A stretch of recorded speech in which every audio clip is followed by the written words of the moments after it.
The Appalachian Trail, America's most deadly hike. When you think of America's Appalachian Trail, the 2,160-mile, 3,476-kilometer path that stretches from Georgia to Maine, you may be more likely to think of happy family bonding moments and endorphin highs that come along with getting active in the great American outdoors. But did you know that there is a darker side to the famed trail? The Appalachian Trail has actually been the site of numerous murders and other gruesome deaths over the years.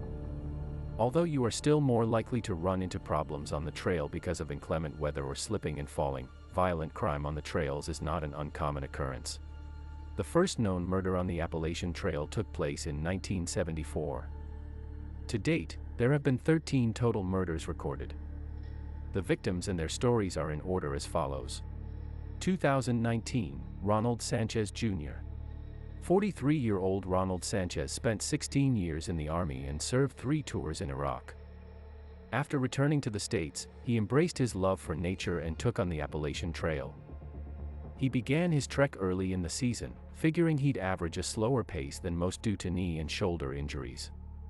By May 10th, he'd made it to southern VA, where he camped alongside 3 other hikers in Wythe County. On the morning of May 11th, the group encountered 30-year-old James Lewis Jordan, nicknamed Sovereign, from Yarmouth, Massachusetts. Jordan was later reported to have been acting unstable, alarming fellow hikers on the trail. Jordan threatened to burn Sanchez's and the others' tents. When they tried to leave, he attacked them, killing Sanchez and wounding another. Jordan is currently undergoing a psych evaluation and awaiting trial. 2011, Scott Lilly. On August 12, 2011, a group of weekend hikers came across the body of Scott Lilly near the Cow Camp Gap shelter on the Appalachian Trail. Lilly was a 30-year-old Sobo hiker who began his journey in Maryland and was planning to end at Springer Mountain. He was last seen and heard from on July 31st after climbing the Priest in Nelson County. Lilly's cause of death was labeled a homicide caused by asphyxia by suffocation. His belongings were missing, although the FBI did not say they believed robbery was the motive. Lilly's death remains a mystery today. 2008, Meredith Emerson. Gary Michael Hilton, a 61-year-old drifter, befriended and hiked for some time with 24-year-old Meredith Emerson and her dog. Emerson was a fast hiker, so Hilton soon fell behind and she continued her ascent alone. On her way back down the mountain, she crossed paths with Hilton again, who, this time, attacked her. Armed with a knife and baton, he threatened her and tried to take her money. Emerson, who trained in 2 different martial arts, fought back. She wouldn't stop fighting, Hilton told the investigators after the facts. Hilton eventually kidnapped Emerson and held her captive for 3 days before killing her with a handle from a car jack. Hilton, a believed sociopath, said he targeted Emerson because she was a woman. He was sentenced to life in prison, later being charged with 3 additional murders. 2001, Louise Chaput. At 52, Louise Chaput drove from Quebec to Pinkham's Grant, where she stayed at a lodge at the Appalachian Mountain Club Visitor Center for the weekend. In search of a short day hike, Chaput set out to hike the Lost Pond Trail, which trailhead was just across the street. Chaput was never heard from again, and on the following Monday, her family and friends filed a missing persons report with local police. Her body was found on Thanksgiving Day with multiple stab wounds. The motive for her murder is unknown, and her killer is still at large. 1996, Julianne Williams and Lolly Winans. Though not technically on the Appalachian Trail, this double murder occurred just off of it in the Shenandoah National Park. Williams, 24, and Winans, 26, were found dead on June 1, 1996 at a campsite on Bridle Trail, just a quarter-mile away from a popular spot with bars, restaurants, and cabins. Thomas Williams, Julie's father, was the one to report the girls missing when his daughter didn't return the day she said she would. Their murderer has never been found, and the FBI is still investigating the case.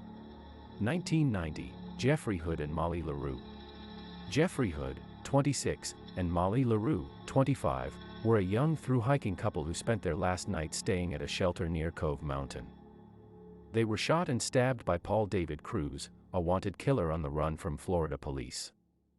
8 days following the murder, West Virginia police arrested Cruz after hikers noticed him acting strange and awkwardly carrying an ill-fitting, overstuffed backpack, which included both murder weapons and the young couple's belongings.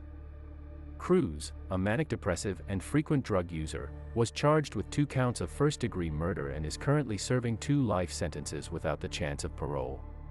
1988, Rebecca White. Stephen Roy Carr shot Rebecca White and her partner Claudia Brenner in May 1988. White first ran into Carr at a public restroom near their camp, where he asked her for a cigarette. The 2 women encountered Carr again later that day while they stopped to look at their map. That night, after they set up camp, Carr spied on the couple for some time before firing 8 rounds at the women, killing White and wounding Brenner. 10 days following the attack, Carr was arrested and sentenced to life without parole. Brenner went on to become a leading advocate for anti-gay violence. 1981, Robert Mountford Jr. and Laura Susan Ramsey. The book Murder on the Appalachian Trail, written in 1984 by Jess Carr, is based on the true events of the deaths of Robert Mountford and Laura Ramsey. The 2 were 27-year-old social workers hiking the Appalachian Trail to raise money for troubled adolescents in Maine. They were murdered by Randall Lee Smith while staying at the Wapiti shelter. Their bodies were found days later with knife and gunshot wounds, buried under dirt and brush in their sleeping bags. Smith was charged with 2 counts of second-degree murder and served 15 years of a 30-year sentence before being released for good behavior on mandatory parole. Later, he attempted murder again in the same location. 1975, Janice Balza. Janice Balza was sitting at a campfire at the Vandeventer shelter when she was murdered with a hatchet by a former mental patient named Paul Bigley, who supposedly coveted her backpack. Bigley was tried and convicted of murder and spent the rest of his life in prison. The Vandeventer shelter is sometimes believed to be haunted by Balza's ghost. 1974, Joel Polson. This is the first recorded murder on the At. Joel Polson was hiking with a woman named Margaret McFadden when they stopped to spend the night at Low Gap Shelter. Here, they ran into Fox, a young man who was also spending the night. The following morning, Fox shot Polson, stole his gear, and kidnapped McFadden, who was 18 years old at the time. After a few days, Fox released McFadden, who reported the incident to the police. Fox pleaded guilty and was sentenced to life in prison. The Appalachian Trail Conservancy estimates that around 3 million people hike a portion of the trail every year. On average, there has been 1 murder every 4 years since 1974. This means there is currently less than a 0.00003% chance of being murdered on the Appalachian Trail. To put this number into more perspective, let's look at a comparably sized city. Chicago has close to 2.6 million people, and there have been over 900 homicides in 2020 alone. In theory, this means you are 10x more likely to be murdered in Chicago than the Appalachian Trail. The history of the Appalachian Trail is as complex as its construction. The idea for the footpath was birthed by Benton Mackay. In 1921, Mackay made his ambitious vision public with his proposal, an Appalachian Trail, a project in regional planning.